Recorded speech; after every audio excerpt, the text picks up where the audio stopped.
तो दोस्तों, एक और नया दिन और मैं बलजीत परमार हाजिर हूँ एक नई कहानी, एक नया किस्सा लेकर। पिछले बहुत से दिनों में हम NIA और ED के रोल को लेके काफ़ी सारी वीडियोस बना चुके हैं। गैंगस्टर्स के ख़िलाफ़, टेररिस्ट के ख़िलाफ़, हवाला ऑपरेटर्स के ख़िलाफ़ और जो देश की अंदरूनी हालात को ख़राब करने वाली कुछ ऑर्गेनाइजेशंस के ख़िलाफ़ जो NIA का बड़ा एक्शन हुआ है उसको लेके बहुत तारीफ़ भी हो रही है, कुछ किंतु परंतु भी किया जा रहा है। आज एक बार फिर ऐसा ही एक नया मुद्दा ED ने और NIA ने उठाया है। अब NIA की नज़र उन बड़े लोगों पर है जो ऑनलाइन बैटिंग चला रहे हैं। उनके मुताबिक जो अभी तक रिसर्च हुई है NIA की, उसके मुताबिक देश और विदेश से सट्टाबाजारी से या बैटिंग के साथ जुड़ी हुई 60 से ज़्यादा ऑनलाइन बैटिंग कंपनियां काम कर रही हैं। सट्टा बाज़ार अभी पहले की तरह टेलीफोन पे नहीं लगता, आजकल ऑनलाइन लगता है। आपको उस खास जो भी आप वेबसाइट पे जाना चाहते हैं, जो भी उनकी जो साइट है सट्टा बाज़ारियों की, इसी उन्होंने अपने अपने नाम से बड़े अजीब अजीब नाम से अपनी बैटिंग साइट्स खोल रखी हैं। उसमें आपको जाना होता है, उसमें आपको लॉगिन करके एक पासवर्ड लेना होता है और वो पासवर्ड के थ्रू आप उस स्टोरिये से राब्ता कायम कर सकते हो जिसके पास आपने पैसा लगाना है। अब क्रिकेट सीज़न को लेके आने वाला जो क्रिकेट सीज़न शुरू हो रहा है, वर्ल्ड कप, ये वो बड़े कंपटीशन होने जा रहे हैं, दुनिया भर की सब टीम उसमें शिरकत करेंगी। उसको लेके किस तरीके से इन मैचेस के लिए बैटिंग चलाई जाए, उसको लेके आज गोवा की एक कैसीनो में हिंदुस्तान भर के बड़े बुक्की इकट्ठे हुए हैं। लेकिन अगर उनको पुलिस रेड भी करे, ये बहुत अच्छा सवाल होगा। आप समझ रहे होंगे कि अगर इतनी बड़ी मीटिंग हो रही है तो पुलिस ने वहाँ पर रेड क्यों नहीं किया। इसलिए नहीं क्योंकि उस रेड में पुलिस को कुछ नहीं मिलने वाला, कोई पैसा नहीं मिलेगा, कोई बैटिंग का सबूत नहीं मिलेगा, कोई किसी किस्म की एक्टिविटी नहीं। वो चंद 18-20 लोग जो इकट्ठे हुए हैं, कलकत्ता से, दिल्ली से, जयपुर से, महाराष्ट्र से, गुजरात से, दुबई से कुछ लोग आए हुए हैं, पाकिस्तान को नुमाइंदगी करने वाले कुछ लोग भी ज़रूर होंगे और इंग्लैंड से कुछ लोग जो बैटिंग साइट के साथ ताल्लुक़ रखते हैं, जैसे बेटफेयर है जो दूसरी हैं, उससे जुड़े हुए लोग भी उस मीटिंग में शामिल हैं।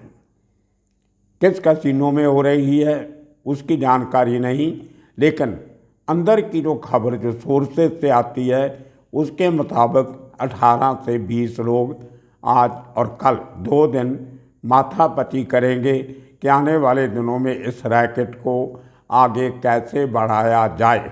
उनको लगता है कि अभी जो ओवरऑल सिचुएशन है दुनिया की इकॉनमी की, उसमें लोगों की जो फाइनेंशियल पोजीशन है वो ख़राब होती जा रही है।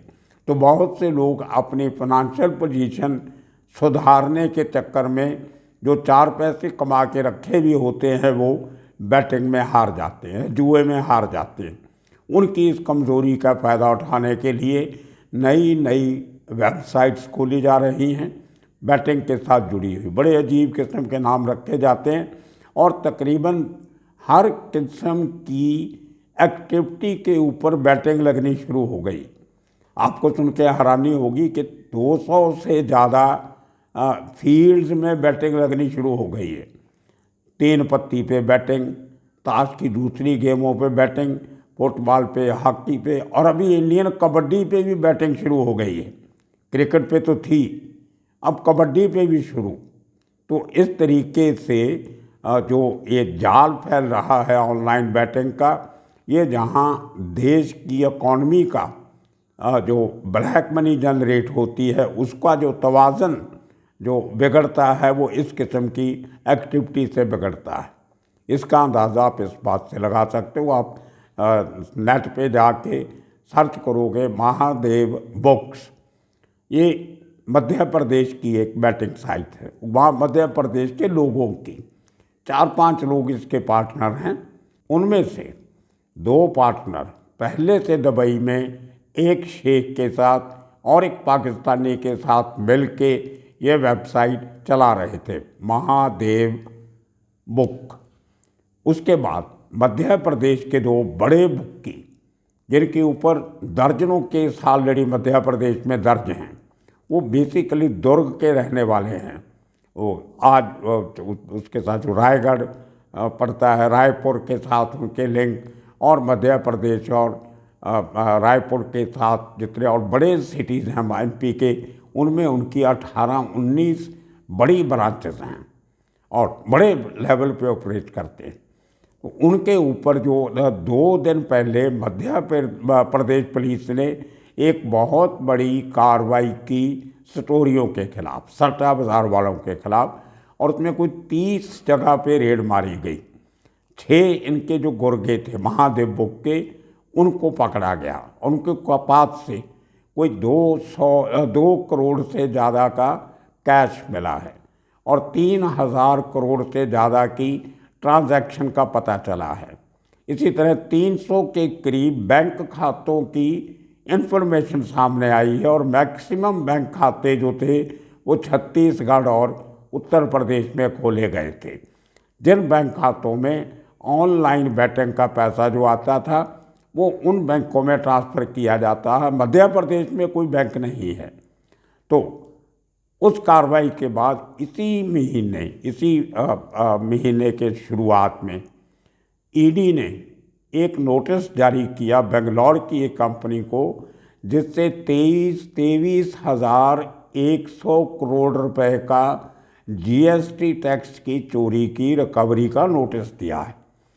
ईडी ने ये कार्रवाई NI की जो इन्वेस्टिगेशन थी उसमें बेस किया। हिंदुस्तान में पहली बार इतना बड़ा टैक्स भरने का नोटिस किसी को मिला है तो बेंगलौर की इस कंपनी को मिला है, जिसका नाम है कोडा एंटरप्राइजेस।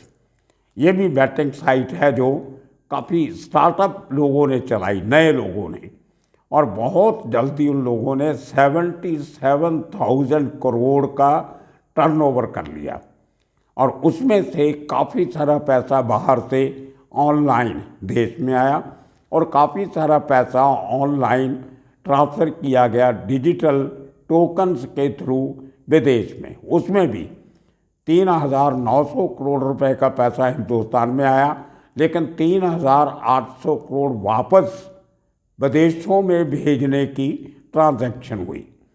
अब आप देखिए, जब हज़ारों करोड़ में पैसे की ट्रांजैक्शन हो रही है, उसमें प्रॉफिट भी कमाया जा रहा है, लेकिन एक नया पैसा सरकार को नहीं मिलता। अब ईडी ने अपने नोटिस में कहा है कि आपने 77,000 करोड़ से ज़्यादा का बिजनेस किया, उसमें से आपको 38% टैक्स जो है वो 23,000 आपको देना पड़ेगा, 23,100 करोड़ समथिंग। तो ये एक बहुत बड़ी कार्रवाई है। अब वो कंपनी जिसको नोटिस गया है वो क्या इसके खिलाफ कोर्ट में जाएगी या इस नोटिस को चैलेंज करेगी, ये देखने वाली बात होगी। और अब आप हैरान होंगे कि जब इतने बड़े बड़े घोटाले हो रहे हैं, फाइनेंशियल फ्रॉड हो रहे हैं बैटिंग के नाम पे, जिनमें सबसे ज़्यादा पैसा क्रिकेट बैटिंग से कमाया जाता है, तो कितनी बड़ी करप्शन क्रिकेट के फील्ड में होगी आप अंदाज़ा लगा सकते हो। T20 के हर मैच में जिसमें हिंदुस्तान खेल रहा हो तो 20,000 से ज़्यादा करोड़ रुपया बैटिंग का लगता है। दूसरी टीमों पे या मैच की इम्पोर्टेंस के हिसाब से 15-16 हज़ार करोड़ रुपया हर मैच पे लग जाता है।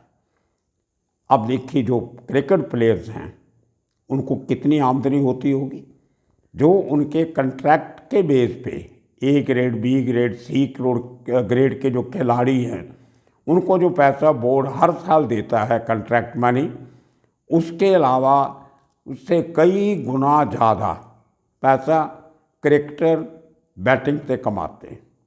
तो इसी तरह महादेव कंपनी का पिछले साल का टर्नओवर तकरीबन 35,000 करोड़ का हो गया।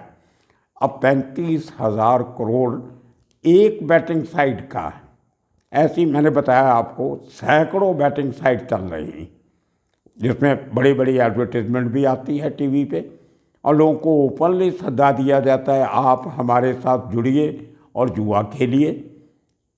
उसमें आपको जो पासवर्ड देते हैं उसके साथ आपको एक इनिशियल अमाउंट जमा करवाना पड़ता है। अगर आप बड़े लेवल पे बैटिंग करनी है, बड़े दांव लगाने हैं, तो आपको 5 लाख से लेके 10 लाख तक एडवांस जमा करवाना होता है ऑनलाइन, और उसके बाद जो आपका ट्रांजैक्शन चलती है, कभी जीतोगे कभी हारोगे, उसके हिसाब से पैसा बुक्कीज आपके खाते में डालते रहेंगे या निकालते रहेंगे जो अमाउंट आपने उनको दिया। तो ये बहुत बड़ा एक इकॉनमी के साथ खिलवाड़ हो रहा है। तो मध्य प्रदेश के वो 2 लोग जो उनको कहीं खबर लगी कि बड़ी रेड हमारे ऊपर होने वाली है, जिनका नाम चंद्राकर मैंने आपको बताया और रवि उप्पल, ये दोनों भाई इंडिया से भाग के दुबई चले जाते हैं।